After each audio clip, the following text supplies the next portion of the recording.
Buqim në bu CHI Bu CHI podcast.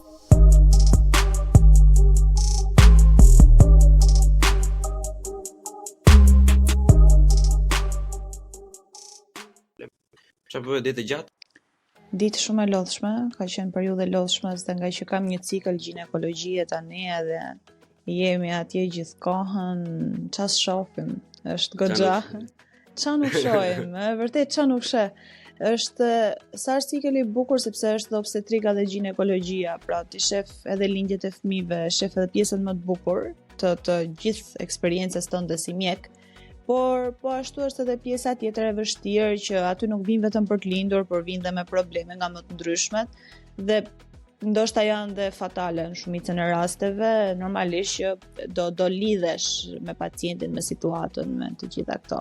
Por është ky cikël ka qenë goxha interesant. Te janë të shëndetshme nënat shqiptare në përgjithësi, ose në krahasimisht domethënë me të tjerë, ka shumë nëna, domethënë ose janë janë shumë të kujdesshme, sepse di të them që është rritur dhe ndërgjegjësimi, nuk është më si kohën ndoshta para nënave tona, se prapë unë i kam prindrit e ri, po që po flas për një periudhë tjetër që nuk i kishin informacione, ndërsa tani informacioni qarkullon kudo, qarkullon në rrjete, qarkullon sa hap Instagramin ti ke një 10 faqe që të dalin sponsor për nëna shqiptare, si të jesh një mama e mirë, etj, kujdesesh për bebin. Janë më të përgjegjshme, kujdesen më shumë, kanë më shumë informacion se sa ta pret mendja. Më bëhet shumë qefi që ka shumë, kështu se domethënë ka rënë ajo pjesa e tabut që nuk flitet për këto gjëra siç ka qenë që moti, domethënë që jo nuk flitet edhe nuk bëhet domethënë. Kjo më gëzon, që se ne si jemi edhe brenda, e kupton, jo vetëm që si jemi në profesion, por nuk si meshkuj e ke parasysh sa vetëm po të kërkosh aktivisht për këto gjëra, vetëm të duash të dish domethënë edhe të bësh atë researchin tënd të vogël, kërkimin tënd të vogël domethënë. Po që sa mund të kuptosh. Kjo është ajo që më pëlqen, që unë kur i shoh aty, shoh që vjen nëna, por vjen bashkë me të shoqi dorë për dorë, edhe kjo është gjë shumë e mirë, sepse normalisht të dy prindrit duhet kujdesen për atë që do vinë jetë. Përshëndesim baballarët shqiptar. Më bëhet shumë qefi që i shoqëroni partnerët tuaja. E tregon ndërgjegjësim në shoqërinë tonë, është gjë shumë e mirë. Se kemi ngelur duke thënë shqiptar prapa mbetur, por shqiptarët po ndërgjegjësohen dita ditës dhe kjo është gjë shumë e mirë. Ky është specializimi jonë? Ja. Jo, ky nuk është specializimi im akoma. Unë do jem një mjeke e përgjithshme në fund të këtij 6 vjeçari. Sa rrugtimi gjatë. Por pastaj do zgjedh një specializim në bazë të disa provimeve që bëhen, në bazë të pikëve, gjitha këto. Të shohim, kam disa alternativa në mendje, siç kam disa alternativa, kam dhe disa mendime tjera që pse jo të mos e bëj një vit pushim, të bëj punë, jo pushim, se pushim nuk është fjala duhur. Po pushim nga akademia. Po, por sepse kur i mendon janë 6 vite të përgjithshme, pastaj 4 specializim, mjekësia është shumë e gjatë, është 10 vite shkollë. Pastaj nuk duhet harruar që specializimi tek ne nuk është se paguhet, edhe ndoshta një vit punë që ti do bësh të jep një farë dimese për më vonë. Pra, pak a shumë përveç se mjek duhet të jesh një llogaritar i papar, edhe për nga ana financiare dhe për të ardhmen dhe për çdo lloj gjëje tjetër duhet të ecësh me lapse letër në dorë. S'ke çfarë bën tjetër. Po ajo është kryqëzim komplet ai. Është një nga arsyet kryesore në fakt që unë nuk kam nxjerrur mjekësinë atëre. Duhet theksuar fakti që edhe performanca ime nuk më ha mendje se ishte atje ku duhej për të hyrë në mjekësi. Mos u pendo. Nuk di se pas 9.1, 9.2, I don't know, po e dia që kish më të gocat të klasës që ishin 10.0, 10.13, çka kanë qenë ato gjëra të frikshme fare, domethënë, po që jo, kjo gjë unë kam pasur shumë qejf, domethënë, gjatë gjithë kohës konsumoj çfarë mund konsumoj njëri normal të dokumentare gjëra, domethënë jo ndonjë gjë specifike apo të thelluar. Po që vërtet është pikë interesit, po që i trëmbesh shumë goxhaj. Funny fact, edhe kjo që nisa unë domethënë me atë këtë rrugën që mora dhe që erdha këtej domethënë prapa aty të 6 vite, 7 vite më zjati. Por që nuk e dinim atëherë. Po si fillimisht Tea Guri, faleminderit që erdhën në Kulçi Podcast. Më bëhet qefi që pranove ftesën. Falenderoj unë ty për ftesën në fakt, sepse kam ndjekur disa episode përveç atyre që edhe të përmenda në kohën e protestave ne ndiqnim kë kishte të ftuar ndonjë doktorese, çfarë do lloj interviste që i ishte dhe kishte të ftuar mjek apo student mjekësie ne i ndiqnim. Ishim shumë të vëmendshëm. Por më kanë pëlqyer shumë episode, mënyra se si i trajton është e veçantë edhe ndryshe. Dhe kjo e bën shumë faleminderit. Kjo e bën të parefuzueshme ftesën. Të falenderoj shumë, domethënë unë nëse do kisha këtë dritën e bardhë përballë, do dukesh që isha duke u skuqur pak, domethënë. Thjesht mundohem të trajtoj gjërat në një lloj mënyre, domethënë sa më të thjeshtë. Unë e konsideroj veten si një rob të thjeshtë, një rob normal që ka një profil të vetin, ka punën e vet dhe në kohën e tij të lirë, domethënë pas një përfitimi bën këtë gjë që po bëj unë këtu. Edhe atëherë normalisht besoj që mund ta thënë që përkas një, le të themi, grupi ose një përqindje të mërgatës, domethënë që kanë interes të dinë se çfarë bëhet. Andaj kanë interes të jenë pjesë e jetës atje, mbase normalisht jo aq aktivisht, nuk po themi që ne i shohim të gjitha problemet ose i përjetojmë të gjitha problemet siç i përjetojnë njerëzit që jetojnë aty, por domethënë me aq sa na jepet mundësia mundohemi domethënë që tek këtu të marrim një informacion të saktë, edhe shumë njerëz të tjerë që njohin mundohen të japin kontributin e tyre domethënë, kështu që shpresoj me shpresën e vetme domethënë se mund të arrijmë diçka bashkë, si thuprat e Skënderbeut. Po që kam dashur shumë kohë përpara në fakt të ftoj, por unë kam pasur ca probleme mjekësore vetëm time, domethënë edhe tani u riktheva përsëri. Jam mirë, faleminderit. Edhe tani që u riktheva përsëri ishte domethënë në top 10-ën e parë dhe nuk ngurova më. Unë jam pak e turshëm, pavarësisht se njerëzit nuk i mbushej mendja sepse flas shumë. Edhe më duhej një bisedë me ty se s'bën sepse unë nuk e di se si ka ndodhur vërtet, por dashur pa dashur, domethënë Dea Guri, ajo vajza atje, ishte le të themi në mos ikona, një ndër ikonat e protestës së studentëve, që unë nuk e shoh si gjë negative, përkundrazi është diçka shumë pozitive sepse 1, 2, 3 individ duhet të jenë gjithmonë si aktivisht të zgjedhur nga grupi apo në mënyrë pasive thjesht që kjo gjë ndodhi kështu, thjesht kështu erdhën rrethana domethënë. Edhe është edhe nga pamja artistike, pastaj si Lady Liberty e New Yorkut apo si Gjermania që thotë aty. Jo, kam seriozisht. Pastaj ajo është shumë.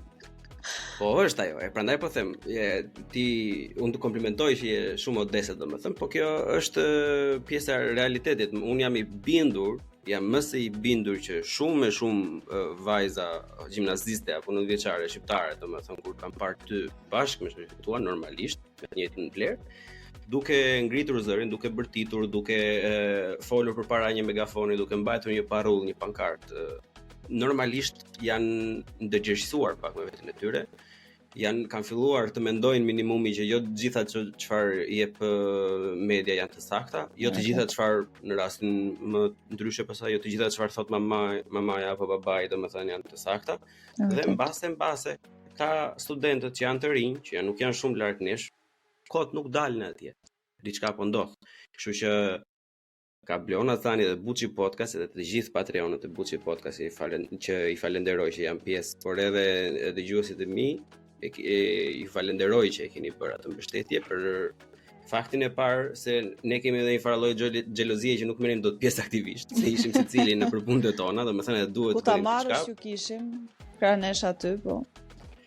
Edhe normalisht është një lloj guximi që juve keni ndërmarrë atëherë, të vihesh kundër, le të themi, një qeverie jo të dobët. Absolutisht, vetëm e dobët që nuk është më. Vetëm e dobët nuk është. Jepi Cezarit çai takon Cezarit. Nuk është më e dobët, madje të flasim realitetin, të jetë në pushtet tani për tretën herë radhazi, pra për tretin mandat radhazi dhe pa asgjë të qartë se çfarë do ndodhi nesër pas nesër në zgjedhjet e 2025-s, unë e shoh pak të pa shpresë rotacionin në këtë pikë. Kështu që kjo është shiko, ai është mendimi i frikshëm, para se të kalojmë atje. Ishte mendim i padëmshëm, është thjesht një mendim si ideja, jo si protestuese apo etj. Si ne do mundohemi të japim gjithë forcën tonë, domethënë që mos të jetë aq e errët e ardhmja të ndryshojë diçka. Përsëritja është nëna e mësimit edhe vetëm për efekt përsëritje ose dijes. Shikon? Edhe unë bëj gabim. Absolutisht, ti je shumë në rregull. Ti je shumë në rregull. Po. Doja thjesht për një dëgjues, domethënë që dëgjon për të parë, shumë nga për episode të tjera më përpara, domethënë të shkurtimisht ose gjatëmërisht jemi podcast, nuk kemi as sponsor as portokallin që na vjen nga mbrapa, kështu që flasim sa duam. Pse nga doli gjithë kjo? Ç'patët ju? Ju ishit në rregull? Ne ishim sa në rregull ishim. Ne në fakt s'kemi qenë asnjëherë në rregull. Ne s'kemi qenë asnjëherë në rregull. Unë nuk e di ta thash. E kam filluar mjekësinë me këmbën e mbar dhe po e mbaroj me këmbën e mbar. E fillova me protestë, po e mbyll me protestë. Në fakt, në momentin që ne e morëm vesh të situatën e re këtë propozimin e ligjit, që do rrim jo po 3 vjet, jo po 5 vjet, jo po, në qoftë se ti nuk rri kaq, do paguash kaq, ishin gjitha hipotetike, pra ishin raste që ne thonim okay, s'besojmë të realizohen, kur i dëgjonim, nuk besojmë të realizohen se është budallik. Pastaj na vin mu të këmbët në një takim, në një mbledhje me vitet e fundit, një takim sekret për më tepër, që kjo e bënte edhe më të dyshimt pse po bëhej e tillë, pse takimi kaq sekret. Dhe thonë që, shikoni, ju do rrini 3 vite në atë dhe për 2 arsye specifike. Kjo ishte edhe më e frikshme. Për atë dhe dashuri, pra në qoftë se ju nuk rrini, ju si jeni patriot. Rov partie. Po, fiks kjo. Dhe në qoftë se ju nuk rrini, ju tregoni që s'do I ktheheni taksat popullit. Pra ne do rrini për 2 arsye konkretisht. Për atë dhe dashuri dhe për taksat. Tani, se të bënde për budalla, dakord, pranohet në qoftë se je budalla, por në qoftë se ti si je budalla dhe të bëjmë për budalla, pastaj do kesh një minimumi, do presësh një farë reagimi nga këta të rinj. Patriotizmi nuk futet dot në lojë, sepse të flasim realitetin është diçka që ne s'e kemi thënë kurrë, por pse të mos e them tani, ata vetë fëmijët e tyre I çojnë jashtë. Pra nga I pari tek I fundit.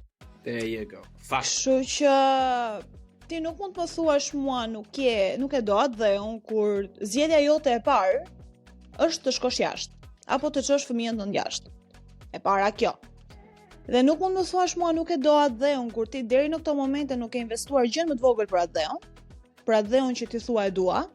Dhe nuk mund të më thuash mua ti nuk e do atë dheun, në qoftë se unë pranoj me shumë qejf të punoj në Shqipëri pasi mbaroj 6 vjeçarin pa më thënë ti, dhe kur e kuptoj se në çfarë katrahure e keni lënë Shqipërinë unë zgjidh tiki.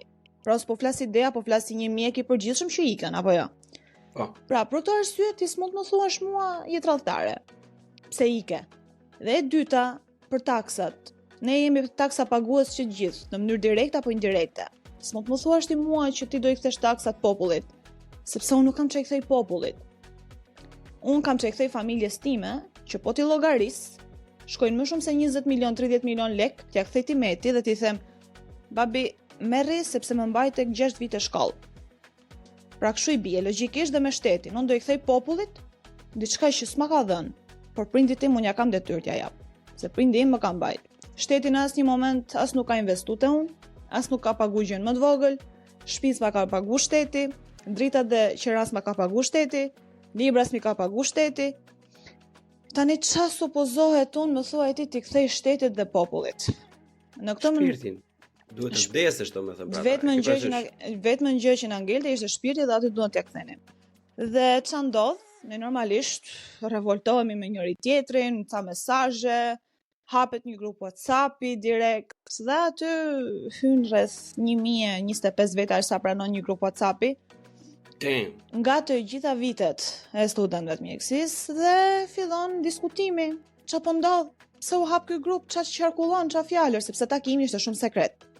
Shumë sekret. Edhe po të shohësh videot të atëhershme, se u postuan në qershor, mos e gabofsha, ishin video shumë të cunguara si video, dhe nuk e tregonin vërtet mbledhjen si shkoi, ç'a u tha, kush kundërshtoi, sepse kundërshtuan shumë veta, por nuk u nxorën ato pjesë.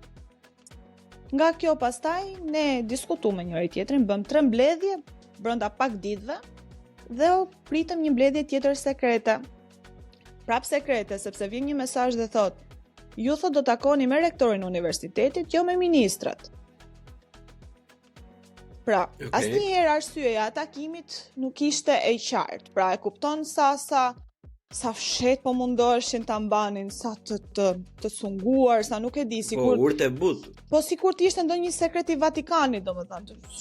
Ç'a do nxjerrësh nga gjithë kjo? Dhe ne normalisht e morëm vesh, e dinim që takimi nuk do ishte vetëm me rektorin, do ishin dhe ministrët aty, se nuk shkonte ndryshe, propaganda atyre është më e fortë se sa çdo gjë tjetër. Dhe shkuam atje, ishim plot 120-130 vet, ishim goxha në fakt. Ndruam sallë, se nuk na zinte salla që kishim parashikuar për bukurinë e fotove të propagandës. Dhe shkuam në një sallë tjetër. Hyn këto, studentët nuk i lanë të flisnin as 5 minuta. Dhe kemi folur me rrallë nga i pari tek i fundit, të 10-15 veta, aq sa morën mikrofonin normalisht. Po të shohësh pastaj atë ç'a postuan në Facebook, ata ishin vetëm foto, se po të postohej videoja, do ishte shumë kaotike. Pra kishte vetëm kundërshtime, zhurmë, jo zhurmë në sensin bëm sherr, por debat u bë. Pra, dham arsye, argumenta pse nuk shkonte kjo gjëja. Pse unë nuk e pranoj këtë ligjin si student. Na ditë na kërkoi Ogerta, koha ishte ministra shëndetësia Ogerta Manastirliu, tha që hajdeni, tha ju në një takim të mbyllur, tha ca veta dhe flasim. Tani, në një situatë kur ti nuk më thua që a ke draft as ke draft, në një situatë që ti s'më thua në ke diçka zyrtare, në një situatë që ti fjalën time përdor si të duash, unë nuk mund të vi në një takim të mbyllur. Është taktike vjetre, Cezariane, divide and conquer, e kupton, është. Po, ajo është madje, ajo është taktika që fitoi, edhe fiton në çdo rast, në çdo situatë, por me ne nuk ja dolën, fatmirësisht. Nuk ja dolën dhe nuk pranuam. Të nesërmën bëm protestën tonë të parë, të nesërmën fiks. Ishte një protestë që shumë e vogël në numër, ishte protesta e parë, se nuk e dinim ku po shkonim, nuk kishim asgjë konkrete, kupton, nuk kishim as diçka të shkruar, asgjë. Dolëm, protestuam, dikush foli, dikush bërtiti, thamë ca thirrjet tona ishte anulloni vendimin, zero kompromis, anulloni propozimin ishte ato kohë se ishte vendim. Dhe kështu filloi e gjitha. Pastaj nga protesta në protestë, nga takimi në takim, nga mbledhja në mbledhje, nuk di ti numëroj sa mbledhje janë bërë. Nuk di ti numëroj. Ka qenë situatë.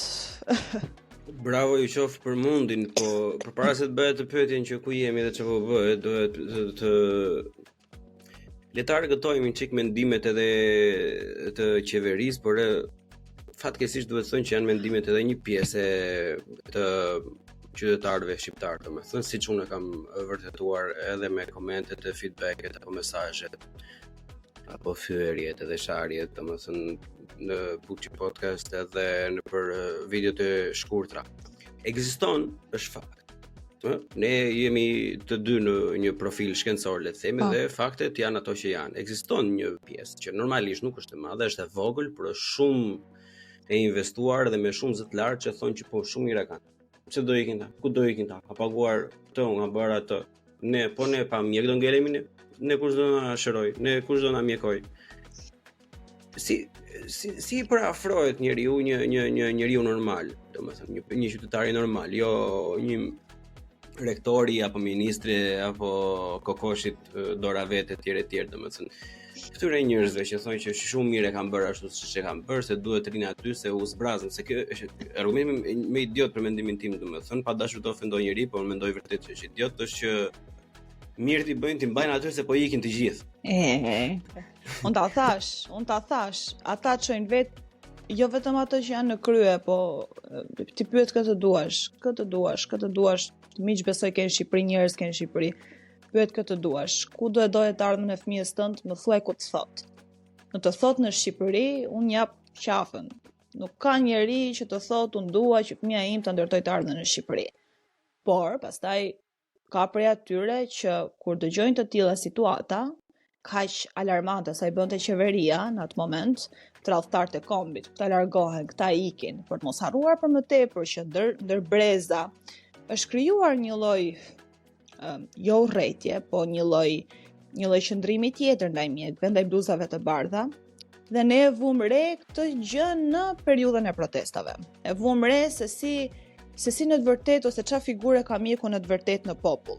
Pra, ndoshta mjeku portretizohet si një njeri që do të ketë pushtet, si një njeri që I duket vetja më I zgjuar se tjerët, si një njeri që un kam bërë 6 vite shkollë, 10 vite dhe un jam më I ditur se ju dhe populli ndoshta në një subkonsciencë e urren këtë gjë dhe ka një mlef.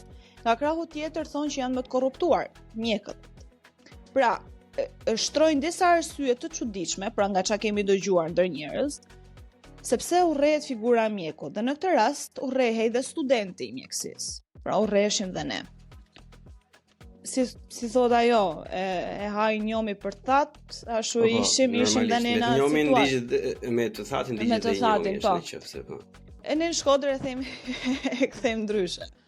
Por, dua të them këtë që në fakt nuk kishim se na urrenin ne, që ishim mosha nga 18, e fillojmë kështu nga viti I parë, deri në moshën 24, sa jam unë sot, viti I 6, nuk kishim se të na urrenin ne, apo dhe breza pak para nesh, apo dhe shumë para nesh, sepse ne akoma se kemi provuar as tregun e punës, as mënyrën se si populli thot merr këtë se po të shpërblej, pra populli kur e nxjerrat 5.000 lekë, 10.000 lekë portokalli, kila mandarina, nuk e di tani se ne kemi familjar vetë, si jemi vetëm mjet.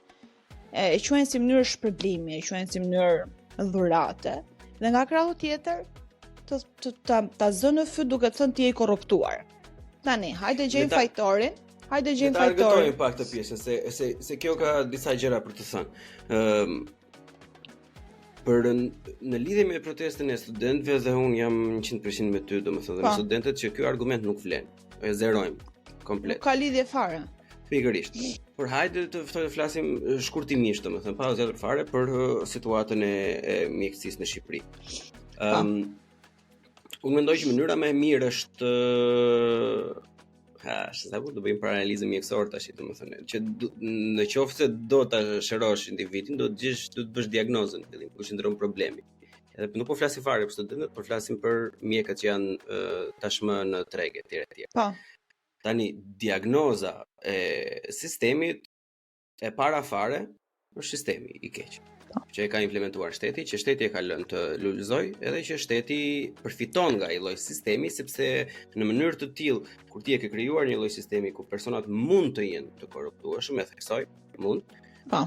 Atëherë këta persona janë të manipulueshëm nesër pas nesër për votën që do t'i japin, sepse këtë pozicion ata mund të shkon zinxhir. Por unë mendoj që ne Dea dhe Bleoni, nëse ne e themi që ne jemi më mirë se ata çka janë, që unë besoj që ne jemi më mirë, duhet të pranojmë faktin, domethënë që në një përqindje sa do të vogël, qoftë kjo 1, qoftë kjo 50%, unë nuk e di. Nuk e kam kapacitetin intelektual, as nuk kam bërë kërkim të di se sa përqindje është vërtet. Ekziston fatkeqësisht në Shqipëri një përqindje e caktuar, që mund të definohet nga personat e tjerë, e mjekëve që pikërisht këto frikat, domethënë që normalisht pastaj kalojnë në hiperbola, zmadhime, edhe te kalohen pastaj domethënë degradohen në ofendime dhe mbase edhe urrëtie se ç'i di e përmend. E përdorin atë lloj le të themi pozicioni. Po. Jo domosdoshmërisht gjithmonë për pushtet, por le të themi për të pasuruar. Edhe kjo jo detyrimisht funksionon me pjesën e qytetarëve të rinj, domethënë 40 e poshtë, por funksionon shumë mirë me ata që janë e sipër.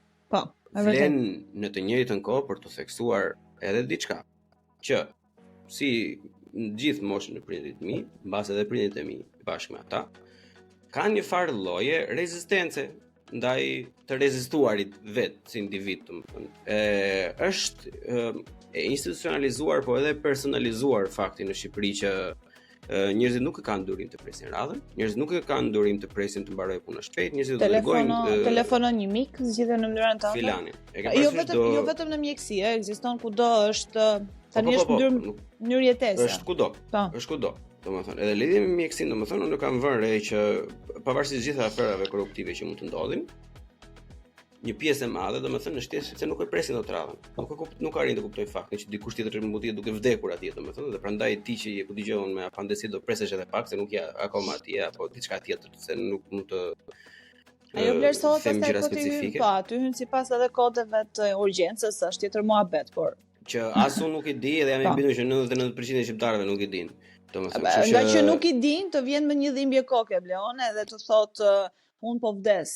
Tani me një dhimbje koke, po ai tjetri ndoshta është në gjendje kritike dhe për pak minuta duhet të ndryhesh dhe nuk mund dhe vjen duke bërtit ai personi që ka vetëm një dhimbje koke, vjen duke bërtit bashkë me familjarët.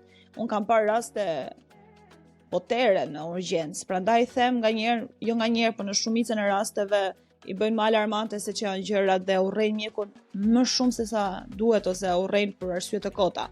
Ajo është edhe çështje humanizmi. Njeriu është i thjeshtë, nuk është shumë i komplikuar në këtë pjesë, domethënë. Normalisht një njeri mesatar dëshiron ta shkarkojë diku, edhe pse kjo është shumë e gabuar, sidomos në këtë rast është jashtëzakonisht e gabuar, sepse ti thjesht i shton presionin dhe stresin atij personi që në fakt do të shërojë ty, domethënë është kontraproduktive. Prandaj bëra dy raste se të thot kam ardhur me një dhimbje koke tani.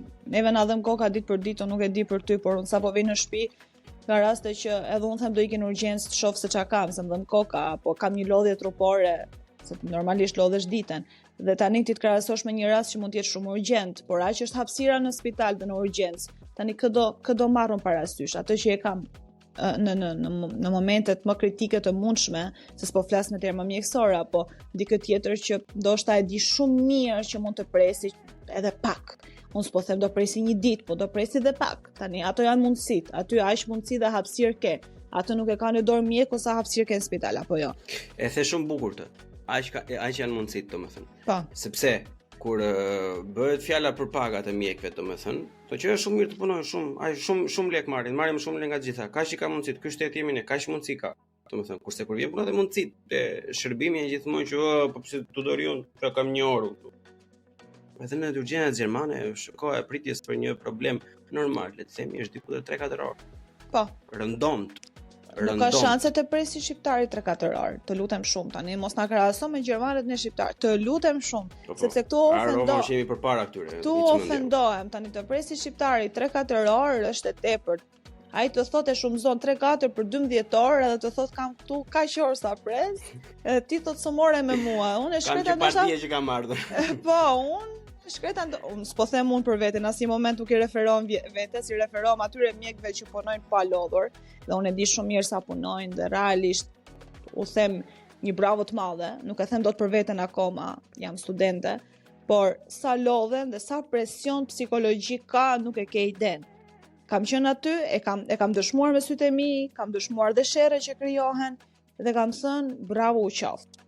Dhe në fund fare disa shpërblehen, aq pak sa më mirë tiknin me natë, merrnin valixhet dhe tiknin nga Shqipëria. Prandaj jo se i mbroj, unë nuk mbroj në asnjë moment korrupsionin, në asnjë moment padrejtësi, në asnjë moment ndoshta populli ka të drejtën e vet, ka raste që realisht duhet dënuar. Shikoj, populli nuk ekziston, është gjë abstrakte fare. Janë thjesht individ me interesa të tyre personale, e ke parasysh janë gjëra të tilla. Unë prandaj thjesht e përmenda si arsye dhe doja ta përmbyllja me faktin që ka njerëz të korruptuar, ka njerëz të Ka pra, atë po them dhon, ke pafund. Por s'mund t'i përgjigjesh, nuk mund t'i përgjigjesh ti. Të thuash filani mua mori kaq, edhe ti ashtu do jesh. Mua më kanë thënë një shprehje që unë nuk e harroj kurrë. Ti nuk do jesh mjeke e mirë, ose një tjetër që më mallkoi dhe tha ti mos u bëfsh mjeke kurrë, mos pafsh një ditë. Sepse unë më shikonin aty me megafon edhe me përparse. Çfarë perle. Ajo ka qenë perla e perlave në fakt. Ka qenë ajo periudha kur merrte i mat në telefon çapo ndodh, nga krahu tjetër merrja këto mesazhe të kërcënuese dhe mesazhe mallkuese dhe ofenduese. Dhe thoja, e kuptoni tani ku ka rënë mentaliteti, pra unë luftoj këtej për drejtat e mia si studente dhe këtej më thon mos pafsh një ditë të bardhë dhe mos u bëfsh kurrë mjeke se s'do jesh mjeke e mirë. Edhe ju thaf dora atij që të jep licencën, ju thaf dora atij që të jep diplomën. Që më fal që po janë shumë patetike, domethënë nga ana e tyre, unë nuk kuptoj që për juve do ketë qenë shumë e rëndë, domethënë sidomos po ta dëgjosh live diçka të tillë dhe unë do isha traumatizuar. Minimalisht apo shumë nuk e di. Domethënë po normalisht, po që tani që i shikon nga pas, domethënë kur i shikon si syri i tretë, domethënë është shumë patetike. Jo, tani mua vjen për qesh, mua dhe akoma vjen të përqeshur dhe aso kohë, por ndoshta nga që kam qenë dhe më ngarkuar, thoja, po luftoj për diçka të drejtë, për diçka time që më takon si studente, se këto e ngatronin njerëzit, si studente, akoma s'kam dalë në punë si mjeke dhe shiko ç'a më detyrojnë të bëj. Pra, më detyrojnë të mërzitem kot, të stresohem kot, dhe të ishte dikush tjetër ndoshta nuk do përballonte aq mirë. Por falenderoj Zotin që jam kjo që jam, falenderoj dhe familjen dhe shoqërinë që kisha dhe kolegët. Negativat pasaj, se ja rasti konkret ka thënë Arkimedi, e kuptoni? Janë çuditëra shqiptare, janë spektakolare. Ne madje do mund të hapnim diçka mos e beso po desha në atë periudhë dhe thjesht të postoni bisedat që apo mesazhe që na dërgonin, edhe me vërtet ishin mos e beso po desha, se ishin mesazhe ekstreme. Më bën shumë çudi se unë shiko për supaxhitë dhe sufllaqexhitë, do të thënë që kanë atë gjë të kuptoj që mund të dërgojnë gjëra të tilla, po më amëni që mesin e tyre do jetë njerëz thjesht normal, do të thënë që thjesht ashtu kanë populla. Njerëz të shkolluar dhe mua kjo më habiste, sepse ndoshta edhe njerëz që mund t'i njoh, s'po them vetëm njerëz pa njohur, njerëz që ishin me shkollë, njerëz që ishin me i farë bot kuptimi, të thonte që mos pafshin ditë të bardhë ose u thap dorë atij që t'jep diplomën, sepse ti po lufton për diçka kundër popullit, je kundër Shqipërisë, je anti-shqiptare. Unë nuk mund të jem anti-shqiptare sepse po luftoj për një të drejtë time si studente dhe për më tepër, unë e di shumë mirë që sistemi arsimor këtu ka dështuar. Ti zotëri që ke dhënë atë mesazhin të disht nga Bleon Hasani që je pler, po e kalojmë gjithsesi. Dea, ku jemi? Ku jemi për momentin, do me thënë sepse ka ndodhur këto gjëra tash, po fillojnë, po erdhën votimet, ka ndodhur skandale, incineratori, po ne jemi gjëkunde, ku jemi? Masja, Luani, do me thënë dhe se ata e kanë afësi spektakolare, do me thënë që ata me nder muhabeti të kërkojnë ndjes, por e lajnë mutin me shuri, thonë në disa vende në Shqip, do me thënë, edhe për çdo gjë të madhe që ngel del diçka akoma më spektakolare, kështu Big Brother fare, domethënë që e heq vëmendjen. Jo, madje Big Brotheri është më e bukur se Big Brotheri bulon skandalet e këtyre dhe populli kënaqet tani me Big Brotherin, kështu që kanë harruar populli se në çfarë gjendje skandaloze jemi. Populli e ka harruar, kështu që ti kur thua Big Brother fare, thjesht kujtoj që në të marta dhe të shtunë Big Brotheri bazohet te këta. Po, në të marta dhe të shtunë, popullin e ke para ekranit, populli harron çapo ndodh, populli harron çfarë rëndësie ka, sa i vlen vota, etj, thjesht mendon që ajo vota që dërgon në telefon për Big Brotherin është më e rëndësishme se sa ajo vota tjetër. Po, buke cirk ka thënë Eroni, kupton? Jepi buk, jepi Koloseun edhe nuk ngrihet njëri për atë. Unë dua të pyesja domethënë që me që ka ndodhur kaq shumë gjëra dhe vëmendja normalisht është kanalizuar diku tjetër, dua të pyesja që me të gjitha ato gjëra që u bën, me të gjitha protestat, me të gjitha britmat e tjerë, edhe takime, ku jemi në momentin? Çfarë ka ndodhur me këtë ligj? Me këtë ligj, ne e kuptuam, ti besoj je në djeni, shkoj në gjykatë kushtetuese ligji. Po. Shkoj në gjykatë kushtetuese dhe u pezullua, dhe ato me të drejtën e tyre thanë pse e pezulluat ligjin, i thanë gjykatës, edhe sollën në seancën e parë një tani kundërpërgjigje sipas tyre, që ligji nuk duhet pezullohet, duhet direkt të hynte në fuqi sepse këta ishin vonë me veprimin e ligjit. Ndërkohë, si për tu tallur, në fakt ligji duhet ishte zbatuar që por ata kishin harruar komplet e kishin lënë bazdore, mjafton ta fusnin fuqi edhe kismet kur t'i vinte koha. Pra ato vetë kishin lënë bazdore ligjin dhe i thonin gjykatës pse pezullove se jemi vonë. Gjykata nuk ja pranoi kërkesën, mbajti në fuqi pezullimin e ligjit, pastaj nga janari e nxjerr një farë vendimi që thot anullohet pjesërisht ose shfuqizohet pjesërisht. Që do thot sipas gjykatës, 5 vitet për vitin e parë, 3 vitet apo 2 vitet ishin shumë, ishin masë ashpër. Pra nuk mund të mbashti këta student për kaq vite, por duke marrë shembull nga vende të tjera, që në fakt nga biseda me avokatin, me 2 avokatët tanë, edhe me avokatë të tjerë, me njerëz të tjerë, na thonë që një ligj i tillë nuk ekziston gjykundi. Sa do të pyesja edhe unë, cilat vende të tjera moramani? Një ligj i tillë nuk ekziston. Po, vende të tjera kanë trajnime. I çojnë studentët e tyre me trajnime me praktika, kanë mënyra të tjera se si e mësojnë këtë student apo rezident më vonë të mjekësisë, pra kur futesh në një farë specializimi, por në asnjë moment nuk ka një ligj kaq diktatorial dhe arbitrar. Pra unë të çoj ku të dua, në të kundërt më paguan ti sa dua unë. por e justifikojnë me faktin që në fakt kjo pagesa ose ky sanksioni që nga vlera normale ose kostoja totale që harxhoka për ne, për individ, për student. Kalon kjo pjesë. Gjykata thot, ju thot qëllimin e keni në rregull. Pra, ligji është në rregull sepse synoni të paraprini një emergjencë bazuar në nenin kaq, por në fakt ne nuk kemi një gjendje emergjente. Pra, kemi disa pika që mua nuk më takojnë ligjërisë, se nuk jam avokate, por avokati di më mirë dhe po përgatitet për më tej, sepse çështja mund të shkojë edhe në Strasburg dhe këto pika bien në kontradikt me njëra tjetrën. Absolutisht nuk jam askush të them që gjykata nuk ka të drejtë. Por jam ajo që kam luftuar bashkë me studentët tjerë deri në këtë pikë duke thënë që nuk pranoj qoftë edhe një ditë punë të detyruar. Po sepse kemi ecur si civilizim larg punës së detyruar. Unë mendoja se ishte mbyllur ai kapitulli i historisë. Jo, ne se kemi mbyll asnjëherë. Ne jemi akoma aty. Dhe po thoja që këta thanë është masa ashpër, ne i lëm kohë 3 muaj qeverisë të ndryshoj ligjin, që do thot me pak fjalë, ta shkurtojnë nga 5 vite në 2 vite, por pra gjysma viteve të studimit, që do thot do jetë o 2 vite, o 3 vite, ose edhe më pak, që studenti të rri, mjeku i përgjithshëm të rri në Shqipëri dhe të punoj.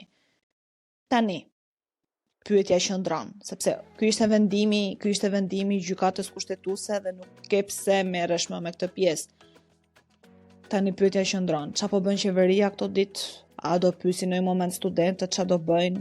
A do bëjnë një farë bisedimesh? A do mendoj për një ligj të ri? Çfarë do bëj? Asgjë, asnjë fjalë, pra ma ta ngardhit asgjë e re.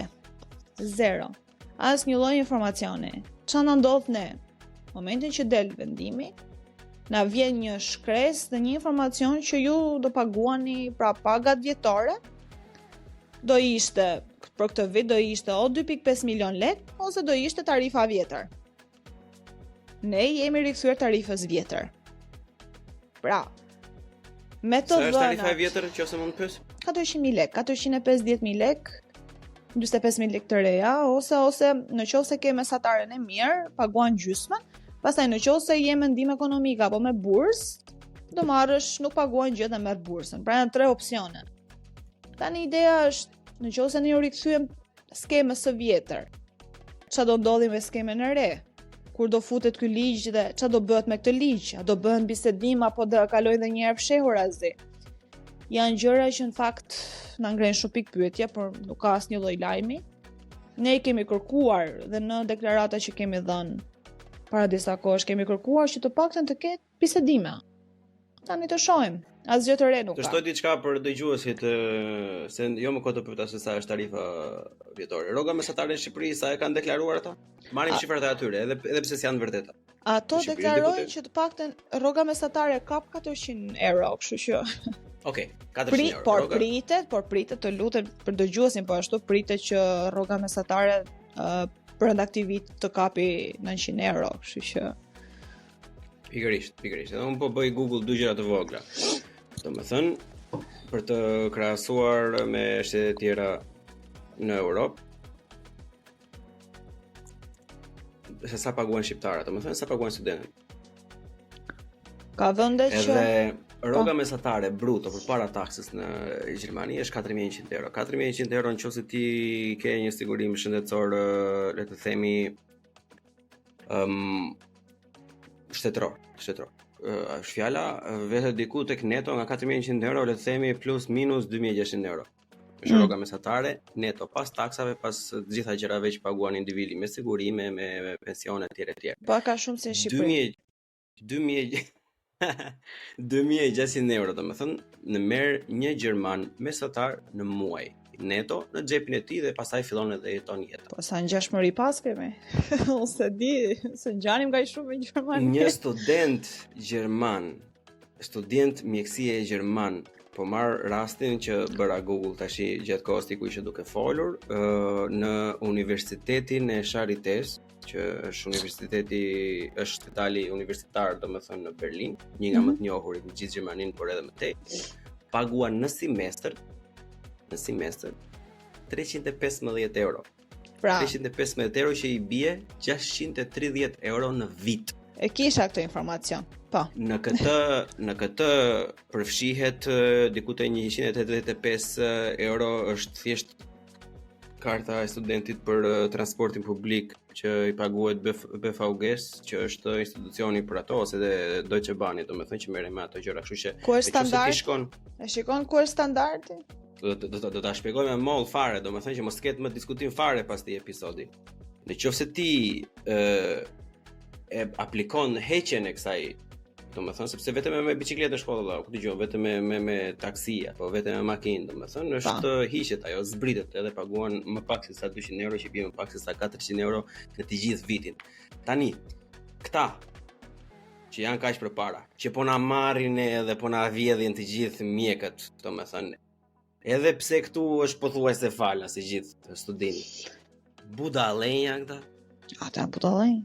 Ata janë budallënj. Populli më I zgjuar. Populli më I zgjuar ose qeveria më e zgjuar, diçka të sqaroj. Unë nuk kam nuk kam luftuar kundër qeverisë. Pra nuk kam luftuar të rrëzoj sistemin, se nuk e rrëzoja dot bashkë me kolegët e mi sistemin. Ne luftuam shkretët për një ligj. Pastaj pjesa tjetër e ftuan popullin ne, po. Dhe doja thoja këtë që në gjithë të lëmë që u krijua, shqiptarët thanë, ne kemi të drejtën e botës, sepse arsimin madje ju e keni pothuajse falas. Tani ma shpjego ti këtë mua. Ti më thuaj që gjermanët e pas kanë pothuajse falas arsimin, ndërkohë që qeveria jonë thoshte po ju e keni pothuajse falas. Gjermanët janë budallënj, tham. Pra, këtë nuk kuptoj unë. Në qoftë se ata mesatarën e rrogave kanë 2600 euro, ndërkohë që paguajnë në një nivel se krahason do se për ata nuk është asgjë kur e mendon, pra heqin dhe një farë shpenzimesh dhe tarifa është e papërfillshme për rroga që merr, është si të paguaj unë tani 30 euro po e marr kështu 30 euro për semestër, apo jo? Po e bëjmë një krahasim shumë pa bërë llogari. Dhe në qoftë se unë paguaj një tarif, po flas për studentin që e paguan të plot, një tarif të barabartë me rrogën mesatare, që nuk besoj se prindrit e shumicës prej tyre e kanë rrogat aq të larta dhe janë të gjithë në gjendje të mirë, se Shqipëria nuk është vend I pasur. Shqipëria është një vend në zhvillim e sipër, por mos thon botë e tretë. Apo e kam gabim. Pra Shqipëria ka nevojë për një lloj stimulimi, ka nevojë. Shqipëria është shumë brapa, Shqipëria ka nevojë për shumë gjëra, po thjesht duhet ja bëj qartë njerëzve që dëgjues, shikues të dashur, nëse njihni dikë që ka këtë lloj mendimesh, duhet të kuptoni faktin që familje mesatare gjermane, domethënë paguan më pak se 1/3, paguan 20 deri 25% të rrogës së një prindi, ja theksojmë, një prindi për një semestër, domethënë apo për vitin, kurse një student shqiptar paguan 100% të rrogës mesatare të një prindi, domethënë ky është mbi 4 fishin. Për mos të hyrë faktit pasaj se çfarë cilësie mësimdhënie dhe çfarë cilësie praktike është. Njëri prind të paguan tarifën dhe prindi tjetër të paguan qira nëse I kanë të dy prindrit në punë. Se qira këtu kanë shku nga 450 euro në 500 euro. Pra këto tarifa lëkunden tani për qirat. Kështu që babit I kërkon tarifën dhe mamit I kërkon qiran. Kështu I bie. Ideja që do hanë ata, po që I kërkojnë. Po pastaj ti mendo prindër që kanë nga 2 fëmijë në shkollë, kanë nga 3 fëmijë në shkollë, si I mbajnë realisht është për të qarë hallin këtij vendi dhe këtij populli dhe pikës ku kemi rënë. Këtë diskutonim ne, ndoshta jo kaq hapur në për intervista se kanë qenë më formale, por është për të qarë hallin nga I pari tek I fundit. Ke njerëz që vuajnë për bukën e gojës dhe prap I shkollojnë fëmijët e tyre dhe unë ju them bravo ju qoftë, shoh vajza të reja që punojnë shumë, bëjnë nga 2 punë, shoh djem të ri që punojnë sa kamarier, punojnë në delivery, pra bëjnë punë të ndryshme për të nxjerrë lekun e tyre dhe bukën e gojës, qiran, tarifat, librat, shpenzimet e veta, sepse kur je I ri ke shpenzime, ke shumë shpenzime, jo pak shpenzime. Dhe unë u them bravo u qoftë. Bravo u qoftë. Japin krah prindërve, por në asnjë moment nuk dalin tepër me ato lekë që fitojnë. Për herë kanë nevojë për një punë tjetër, për herë shohin si të bëjnë lekun apo ta ndihmojnë veten dhe familjen. Pra, shoh një rini të plakur para kohë dhe prindër të merakosur për fëmijët në maksimum për të ardhmen e fëmijëve. Dhe këta prindër janë pastaj ata që i thon fëmijëve ikni nga këtu. Pra po këta prindër, ndoshta edhe ndër ata persona që na kanë thënë ne ju jeni tradhtar, janë po ato prindër që u thon fëmijëve vet ikni, largohuni. Por në rastin tonë ne ishim tradhtarët dhe ne ishim të këqinj sepse ne po lëm popullin të vdesi. Është një fatkeqësi shumë e madhe, prandaj domethënë u mundova të jepja disa paralelizma, domethënë se nuk është domethënë thellësisht e pakrahasimshme. Pakrahasimshme, sorry. S'ka problem. Të paguash minimumi 1/4 ose maksimumi 1/4, por edhe më pak. Marrësh një shërbim jashtëzakonisht shumë të mirë. Gjithë studentët që kanë studiuar këtu kanë studiuar me kurse shumë të mira. Absolutisht. Praktika, me leksione, me të gjitha. E dini që një student gjerman nuk ble asnjë libër nëse nuk ka dëshirë. Janë të gjitha skript që të vjen si PDF format që mund ta printosh nëse do, por nuk u deshe bli një iPad aty ku dëgjon 300-400 euro dhe e mbyll komplet, i ke aty gjithë për gjithë vitin shkollor se arronaj nuk janë aq të këqij domethënë. Kështu që edhe on top of this, domethënë për studentët pastaj ka dhe ulje dhe gjëra, nëse ti të duan gjëra, domethënë normalisht çdo gjë është më pak për ty nëse ti mund ta vërtetosh që je student etj. Po dhe për ne ka ulje në bileta kinemaje. Po, do të jeni konsumator shumë të mirë. Do të jeni shumë konsumator të mirë të varur. E kupton ku shkon logjika. Un kam zbritje të shkoj të marr një bilet kinemaje, un kam zbritje, po për këto ndihmesa të tjera që janë në cilësinë e arsimit apo më ndihmojnë mua si student, absolutisht jo. Se nuk kam ndonjë skonto kur marr një shtëpi me qira, pse nuk më jep shteti një farë ndihme, apo të më mbulonte shteti shpenzimet e mia, un jam e para që do i thoja punoj ku duash ti. Jam e para, 10 vite punoj ku duash ti. Po shtetit më thot mua unë të marrë robëreshti dhe të punosh ti ku dua unë. Kjo s'më bën sens mua. Kjo s'na bën sens asnjërit. Kjo tani, pra, dhe ti paguaj, mbaj veten, shtrydhe familjen tënde, se këtë po bëjmë ne, praktikisht për 6 vite këtë kemi bërë. Dhe në fund më thua, tani ti mos harro ke ato taksat, ato 200 lekëshin që ka pagu populli, por ka pagu dhe prindi jo, do ja kthesh. Tani është nëna parti. Tani këtë nuk më lidhet, është diçka që pse po ndodh. Çfarë do bësh? Jemi çik merhuma vetë ne, kupton se nuk e kemi këtë, unë nuk e kursej gojën fare këtë pjesë domethënë. Është shumë e qartë që na ka humbur shpirti i sakrificës. Kemi frikë të dalim. Disa për interesa imediate, disa thjesht nuk e di, e kanë kështu si tip psikologjie domethënë që nuk i bëjnë këto gjëra. Edhe ankohesh pastaj. Ankohesh gjithkohë, se po të ndodhi kjo ndodhi ajo. Vllai dashur, Gjermania kur e bëri Gjermanin, nuk e bëri duke pirë kafe dhe thonë, do iki qivatam, nuk rrihet, do iki. Do iki. Nuk u bëhet asnjëherë asnjë gjë. Unë nuk po them tash e kupton që unë po jap shpirtin domethënë edhe pse u tjerë të vënë. Aspa, ka lidhje fare me atë lloj gjëje. Por në qoftë se një prind yt është i lidhur nga një interes apo diçka tjetër domethënë, kjo jo detyrimisht të vendosur në atë vend. Edhe në qoftë se pastaj vërtet e ke në mendje që të ndryshosh diçka, domethënë, dhe vërtet që do të ndryshoj diçka, do të jesh pjesë e kësaj, mjafton vetëm ajo. Se shikon, siç e thetim përpara, siç e kemi bërë ne, fillon çdo gjë nga një grup WhatsApp.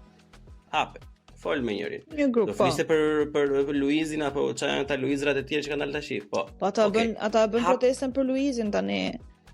Tipo na krahason me potencial.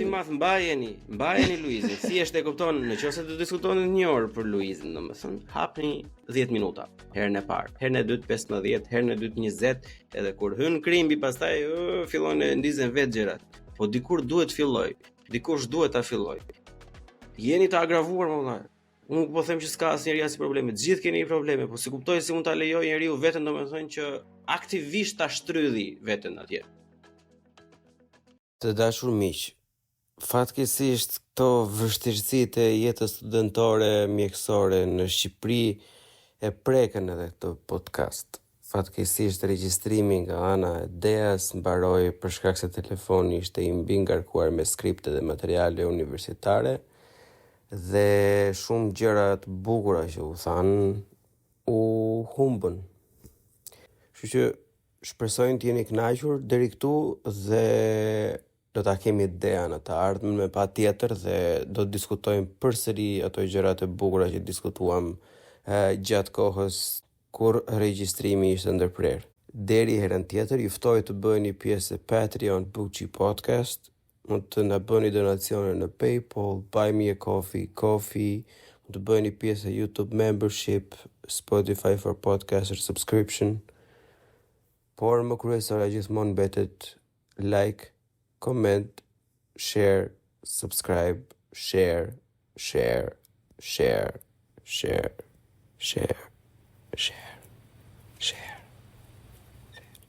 Buqim në bu, CHI, bu, CHI, podcast.